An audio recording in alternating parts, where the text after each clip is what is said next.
अब जब भी किसी को 41A का नोटिस मिलता है तो उसके दिल में कुछ तरह के सवाल आते हैं जो आपको जानना बहुत जरूरी है। सबसे पहली बात, क्या हमें पुलिस जाते ही अरेस्ट कर लेगी?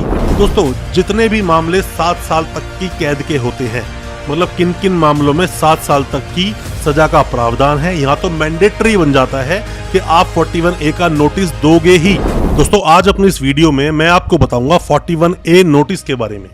41A सीआरपीसी को आप जब पढ़ेंगे तो वहां पर 41A के अंदर भी चीजें कुछ मेंशन है जो आपको समझनी चाहिए। दोस्तों, 41 जो सेक्शन है सीआरपीसी का, the code of criminal procedure, जो 1973 का जो एक्ट बोलता है, हालांकि काफी बड़ा है, पर इसमें 41A का एक नोटिस जो सेक्शन बोलता है उस पर काफी सारे सवाल हैं आप सभी के दिल में, क्योंकि बहुत सारे वो लोग जिनको ये नोटिस मिला है, या फिर बहुत सारे वो लोग जिनको नोटिस ये मिलने वाला है बट उनको पता है किसी केस में उनका नाम आया है, कुछ पूछताछ पुलिस उनसे करने वाली है, या फिर कई लोगों के दिल में ये डर होता है कि हमें 41A का नोटिस मिला है, अगर हम गलती से चले गए पुलिस स्टेशन या पुलिस वाले के सामने चले गए तो हमें वो अरेस्ट कर लेगा।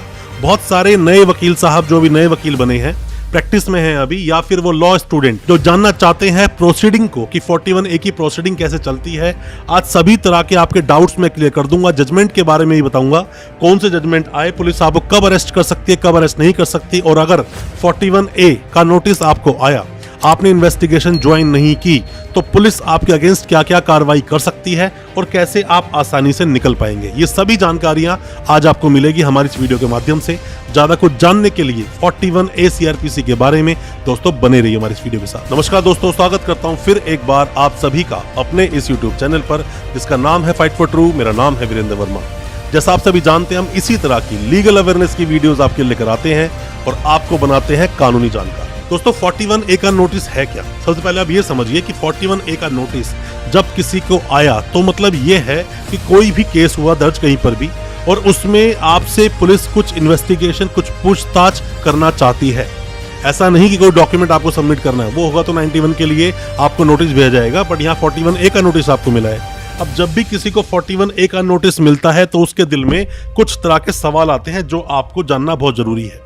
सबसे पहली बात, क्या हमें पुलिस जाते ही अरेस्ट कर लेगी? दोस्तों, बिल्कुल पुलिस आपको अरेस्ट कर सकती है, और ऐसा जरूरी भी नहीं कि पुलिस आपको अरेस्ट करेगी। क्यों? कि जब आपसे पूछताछ की और उस पूछताछ में सारे एविडेंस आपके साथ कनेक्ट हो गए, या आपने जो जो चीजें बताई वो सारी चीजें आपके अगेंस्ट चली गई, क्योंकि आपको मामला तो पता नहीं है। पुलिस पहले पूरा मामला आपको बताएगी नहीं कि पूछताछ बाद में शुरू करेगी, पहले आपसे सवाल जवाब पूछना शुरू कर देगी पुलिस। आप देखोगे कि जब आपके पास 41A का नोटिस आता है, उस पर FIR नंबर तो लिखा होता है बट FIR साथ में नहीं आती है। और पुलिस 41A का नोटिस जो भेजती है उसके बहुत सारे कारण भी होते हैं। सबसे पहला कारण, मान लीजिए कि आपकी इन्वेस्टिगेशन करनी है दिल्ली में और आप रहते हैं बिहार में, उड़ीसा में, गुजरात में, काफ़ी दूर रहते हो, मतलब कि आप बॉम्बे आप रहते हो, कहीं पर भी आप रह सकते हो, तो बहुत दूर है। तो क्या ये आने जाने का खर्चा ये पुलिस को मिल जाता है? मतलब आपको फ्लाइट से भेजेंगे उस पुलिस वाले को, आपके पास जाएंगे, आपको अरेस्ट करके लाएंगे। दोस्तों, ये सब ना खर्चे कई बार पुलिस को अपनी जेब से करने पड़ते हैं। दूर का मामला देखते हुए पुलिस आपके पास कई बार नहीं पहुंचती, 41A का नोटिस दे देती है, जैसे आप ज्वाइन करेंगे तब आपको अरेस्ट कर लेंगे। एक तो ये भी मामला बन जाता है। दूसरी बात दोस्तों ये होती है कि पुलिस के पास अभी कोई स्ट्रांग, कोई पुख्ता सबूत नहीं है। पुख्ता सबूत नहीं है, इसीलिए आपको नोटिस भेजा गया है, पूछताछ करेंगे, जब पुख्ता सबूत मिल जाएंगे तब अरेस्ट कर लेंगे। ये दूसरा पॉइंट इसका बन जाता है। अब तीसरा पॉइंट कि कब पुलिस आपको और नोटिस भेजती है। दोस्तों, जितने भी मामले 7 साल तक की कैद के होते हैं, मतलब किन किन मामलों में 7 साल तक की सजा का प्रावधान है, यहाँ तो मैंडेटरी बन जाता है कि आप 41A का नोटिस दोगे ही। अब सेक्शन कौन से बनते हैं यहाँ पर? 419, 420, 120B, ये किसी पर लगा है, 66D लगा है, जैसे कॉल सेंटर का मामला है, या मनी किसी का अकाउंट से उड़ा दी किसी ने, या चीटिंग कर दी, किसी के साथ में पैसा ले लिया उसका झूठ बोलकर। कॉल सेंटर बहुत चलते हैं दोस्तों, झूठ बोलकर पैसा उड़ाए थे अकाउंट से। ऐसे मामलों में बहुत नोटिस आते हैं। अभी मेरे पास एक रिसेंट में केस आया था, बल्लेबाजी ये कोई साइट चलती है उसका मामला था। तो ऐसे कई सारे दोस्तों मामले आते हैं। अब दोस्तों, चौथे पॉइंट में आप ये भी बोल सकते हो कि पुलिस को अभी सिर्फ शक है, अभी आपके अगेंस्ट कुछ भी पुलिस के पास नहीं, तो पुलिस ने आपको एक नोटिस भेज दिया कि आओ और इन्वेस्टिगेशन ज्वाइन करो, और जब हमें थोड़ा सा मिल जाएगा आपके अगेंस्ट तो आपको अरेस्ट कर लेंगे। ये 4 तरह के पॉइंट होते हैं जब मेजरली पुलिस आपको बुलाती है, 41A का नोटिस देती है। अब ये 41A का जो नोटिस है, जरूरी नहीं कि आपको 7 साल तक के मामलों में ही मिलेगा। ये नोटिस कुछ सीरियस मामलों में भी आपके पास आ सकता है। कोई भी पूछताछ पुलिस को आपसे करनी है, मान लीजिए किसी के ऊपर जो सेक्शन लगे, सेक्शन क्या लगे, 420, 120B, 467, 468, 471 ऐसे मामलों में पुलिस क्या करती है कि डायरेक्ट रूप से किसी को अरेस्ट कर सकती है। 467 में उम्र कैद तक का प्रावधान है दोस्तों, लाइफ इम्प्रिजनमेंट की सजा हो सकती है। अब ऐसे में भी दूसरा कोई एक्यूज बना, को एक्यूज बना, तो उसके अगेंस्ट पुलिस के पास कोई स्ट्रॉन्ग सबूत नहीं है, इसीलिए पुलिस ने क्या करा, सिर्फ एक 41A का नोटिस भेज दिया। तो ऐसे मामलों में भी अक्सर 41A के नोटिस भेज दिए जाते हैं। अब दोस्तों हमारे पास बहुत अलग अलग तरह के मामले आते हैं, क्योंकि हम क्रिमिनल प्रैक्टिस करते हैं, क्रिमिनल केसेस को ही देखते हैं। तो मामले कई सारे ऐसे भी आए कि जिसमें पुलिस ने सीधा जाके अरेस्ट कर लिया, 41A का नोटिस ही नहीं दिया। और मामला क्या था, 420, 419 बस नॉर्मल मामला था, उसमें सीधा पुलिस ने अरेस्ट कर लिया, नोटिस ही नहीं दिया। तो ऐसे में हालांकि एफआईआर क्वैश के लिए भी आप जा सकते थे, ये मामला दूसरा है, बट ऐसा भी कई बार देखा गया कि बिना नोटिस के अरेस्ट कर लिया। ऐसा भी कई बार देखा गया कि कोई 41A में नोटिस उसे मिला, वो पुलिस स्टेशन गया इन्वेस्टिगेशन ज्वाइन करने और पुलिस ने उसको वहीं बैठा लिया, मतलब उसको अरेस्ट कर लिया, जेल भेज दिया, बाद में उसकी बेल हुई। ऐसे मामले कई सारे आते हैं। तो दोस्तों ऐसे मामलों में आप करोगे क्या? दोस्तों आपके पास अगर कोई भी 41A का नोटिस आया है, इन्वेस्टिगेशन आप ज्वाइन करें और कोशिश करें कि आपके साथ आपके वकील साहब जाए या फिर कोई भी कानूनी जानकार जाए, और आपको लगता है कि मैं हर तरह के सवालों के जवाब सही से दे दूंगा, तो आप खुद चले जाइए। अब पुलिस अरेस्ट करेगी या नहीं करेगी वो बात की बात है, पर मैं आपको ये बता दूं, पुलिस आपको अगर अरेस्ट करेगी तो भी रीजन लिखेगी, उसको रीजन लिखकर देना होगा अरेस्ट क्यों किया। और पुलिस अगर आपको अरेस्ट नहीं करेगी तो भी वहां पे रीजन लिखेगी कि आपको अरेस्ट क्यों नहीं किया। तो डिपेंड करता है किस तरह से आपने सवाल जवाब जो वहां पे हुए, पुलिस स्टेशन में आपको बैठाकर जो सवाल पूछे गए उनके जवाब आपने किस तरह से दिए। बेहतर यही होता है कि आप किस जानकार को अपने साथ ले जाओ या अपने वकील साहब को साथ में ले जाओ। और दोस्तों ये तो चलो एक बात हुई कि हाँ पुलिस आपको अरेस्ट भी कर सकती है। अब बात ये आती है कि 41A का नोटिस हमारे पास आ गया, अब उसके बाद पुलिस आपके अगेंस्ट कार्रवाई क्या क्या कर सकती है। दोस्तों आपके पास 41A का नोटिस आया तो एफआईआर ऑब्वियसली बात है कहीं ना कहीं लॉन्च हुई होगी। 41A का नोटिस आया, आपने जाके इन्वेस्टिगेशन ज्वाइन नहीं की, पुलिस ने आपको दूसरा नोटिस दे दिया कि भाई फिर से सेकंड नोटिस आपके पास आ गया, फिर भी आपने पुलिस जाके इन्वेस्टिगेशन ज्वाइन नहीं की, 2 नोटिस आपको पुलिस ने दे दिए। अब पुलिस क्या करेगी, सीधा कोर्ट को अप्रोच कर लेगी आपका अरेस्ट वारंट मांगने के लिए कि ये बंदा नहीं आ रहा है, इन्वेस्टिगेशन ज्वाइन नहीं कर रहा है, कई सारी बातें होती हैं। मामले में BW बेलेबल वारंट इशू होता है, उसके बाद NBW इशू होता है, नॉन बेलेबल वारंट। फिर भी आप नहीं आ रहे हो, फिर भी आपके पास नोटिस भेजा जा रहा है, लगातार नहीं आ रहे हो, आप कोर्ट में पेश नहीं हो रहे हो, नहीं आप पेश हो रहे सामने पुलिस वाले के। अब आपके अगेंस्ट शुरू हो जाएगी 82 की प्रोसीडिंग, मतलब प्रोक्लेम्ड ऑफेंडर। इस पर मैंने डिटेल्ड वीडियो बनाया है, इस वीडियो को आपने अगर देखा हो तो अभी हम जो थंबनेल दिखा रहे हैं थंबनेल उसी वीडियो का है, इस वीडियो को भी आप देख सकते हैं। हालांकि इस वीडियो के एंड में मैं उस वीडियो को जरूर डाल दूंगा ताकि आप उस वीडियो को देख सके भगोड़े के साथ में किस तरह से इलाज करती है पुलिस या कोर्ट। 82 की प्रोसीडिंग चल जाएगी, फिर भी आप हाथ में नहीं आ रहे, अब 83 की प्रोसीडिंग चलेगी कुड़की की। हालांकि लंबा प्रोसेस है, पर मैं आपको बता दूं ये प्रोसीडिंग पुलिस फॉलो कर सकती है कोर्ट की सहायता से, कोर्ट ही ऑर्डर करेगा तभी आपकी ये प्रोसीडिंग चालू होगी। अगर पुलिस ने आपको अरेस्ट कर लिया बिना 41A का नोटिस दिए, बिना कोई स्ट्रॉन्ग रीजन टू बिलीव कि आपको अरेस्ट करना बहुत जरूरी है, बस ये नहीं कि पुलिस के पास पावर है किसी को अरेस्ट करने की तो किसी को भी अरेस्ट कर लेगी, वहां रीजन मेंशन करना ही पड़ेगा। अगर रीजन मेंशन नहीं करेंगे उनकी नौकरी पर बात आएगी। दोस्तों पुलिस वालों की, ऐसे जो पुलिस वाले होते हैं जो अपनी मनमानी चलाते हैं, उनको सीधा करने के लिए वकील साहब बड़े आसानी से कोर्ट में इनको बुला लेते हैं, सवाल जब पूछे जाते हैं तो सस्पेंड हो जाते हैं ये लोग, वर्दी तक उतर सकती है इन लोगों की अगर वो अपनी मनमानी करेंगे।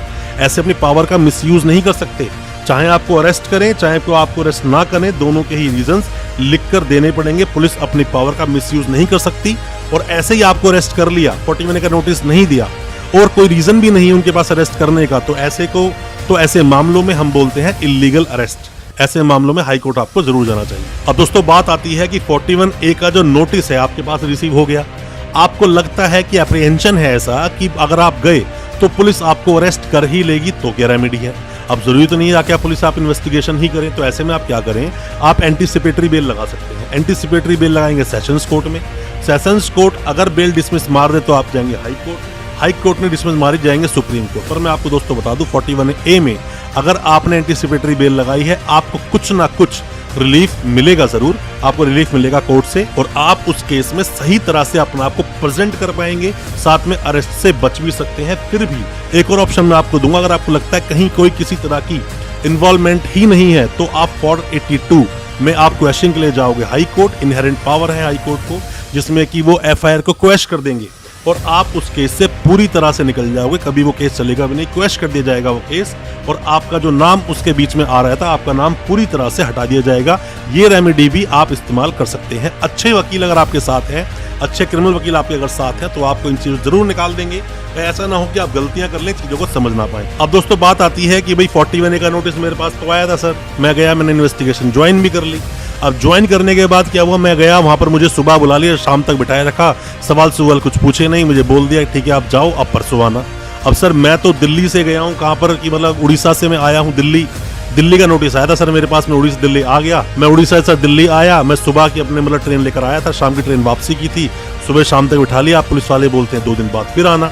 सर मैं 2 दिन के बाद फिर से गया, फिर वही काम कि सुबह शाम तक बिठाया, फिर से वो बोलते हैं कि ठीक है दोबारा बुलाएंगे तब आना अगले हफ्ते।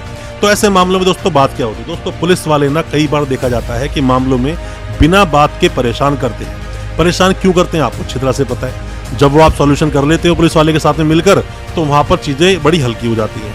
और दोस्तों बात सारी क्या होती है, ऐसे पुलिस वाले अगर आपको परेशान करें तो आप यहाँ रेमेडी क्या लेंगे, और पुलिस परेशान करती ही है, आपको दोबारा बुलाएंगे ही। ऐसा नहीं कि एक बार में आपको निपटा देंगे, बुलाते ही है मैक्सिमम। अगर पुलिस परेशान करे, आपके पास जेन्युइन कोई भी रीजन है, तो सीधा आप पुलिस के आला अधिकारी जो है, मतलब उसकी थाने के SHO साहब हो सकते हैं, उसी एरिया के DCP साहब हो सकते हैं, कोई भी SP साहब हो, उन्हें जाकर कंप्लेंट दे दें कि सर मैं बहुत दूर से आया हूँ, इन्वेस्टिगेशन ज्वाइन कर ली, क्योंकि मुझे परेशान कर रहे हैं, और इनको बोलें कि जो भी पूछताछ करनी है मुझसे एक बार में कर लें, और अगली पूछताछ अगर करनी है तो मुझसे ऑनलाइन कर लें, मतलब मैं आ जाऊँगा किसी भी तरह से ऑनलाइन के सामने। बहुत तरह की बातें होती हैं, या फिर सर मैं रिप्लाई रिटर्न में ले लें, ये भी एक सॉल्यूशन हो सकता है। इस तरह से भी आप अपनी 41A का जो नोटिस आपको आया है उसका आप पालन कर सकते हैं। अब दोस्तों मैं आपको बताता हूँ कि 7 साल तक के जो मामले होते हैं, जिनमें 7 साल तक की कैद होती है, खास करके 420 के मामले, डोमेस्टिक वायलेंस के मामले, ऐसे कई सारे मामले सामने आते हैं, उनमें पुलिस बाउंड क्यों है कि आपको 41A का नोटिस देगी। दोस्तों पुलिस इसलिए बाउंड है कि अगर देखा जाए सुप्रीम कोर्ट ने जो भी कोई जजमेंट दे दिया वो नजीर है, मतलब देश का कानून है, मानना पड़ेगा सभी लोगों को। अब इसमें क्या होता है, पहले आया था एक अरनेश कुमार का judgment, Arnesh Kumar versus state of Bihar का, जो जुलाई 2014 में आया, जिसमें बताया गया कि आप 7 साल तक के मामलों में 41A का नोटिस दोगे किसी को अरेस्ट करने से पहले पूछताछ करोगे, और अगर जेन्युइन आपको रीजन लगते हैं किसी को अरेस्ट करने के तो ही अरेस्ट करोगे, वरना आपको अरेस्ट करने की जरूरत नहीं। अभी दोस्तों 2022 में एक और जजमेंट आया था, जिसने अरनेश कुमार को तो बोला ही, साथ में ही बहुत सारी चीजें और भी बताई कि पुलिस क्या क्या नियम निभाएगी किसी को अरेस्ट करने से पहले। 41A का नोटिस देगी अगर मामला ज्यादा संगीन नहीं है या फिर आपके पास स्ट्रॉन्ग एविडेंस नहीं है। 2022 जुलाई में दोस्तों ये मामला आया था, Satyendra Kumar until versus CBI। इस मामले में आप देखोगे तो दोनों ही जजमेंट जब आप ढंग से पढ़ोगे तो बहुत अच्छे से आप समझ जाओगे कि पुलिस को 41A का नोटिस देना जरूरी क्यों है। पुलिस ऐसे ही अपनी मनमानी कर नहीं सकती, और अगर मनमानी करती है तो ऐसे पुलिस वालों को आपको सबक जरूर सिखाना चाहिए। हमारी कोई भी मदद आप चाहते हैं, किसी भी तरह की आप एडवाइस चाहते हैं, नोटिस आपके पास आया है, कुछ जानना चाहते हैं, आप हमें व्हाट्सएप करें या हमें कमेंट बॉक्स में कमेंट करें, हम आपको उसका रिप्लाई जरूर करेंगे और कोशिश करेंगे आपको सही सॉल्यूशन देने की। दोस्तों उम्मीद करता हूं आज का हमारा वीडियो आपको अच्छा लगा होगा। दोस्तों अच्छा लगा हो आज का हमारा वीडियो, हमारे वीडियो को ज्यादा से ज्यादा अपने दोस्तों, परिजन, परिवार तक शेयर करें, ताकि वो भी अपने आप को कानूनी जानकार बना सके। हमारे चैनल को सब्सक्राइब करना बिल्कुल ना भूलें, साथ में लगा बेल आइकन जरूर दबा दें, ताकि इसी तरह की लीगल अवेयरनेस की वीडियोस आप तक पहुंच सके सबसे पहले। बहुत बहुत शुक्रिया, धन्यवाद हमारे इस वीडियो के साथ बने रहने के लिए।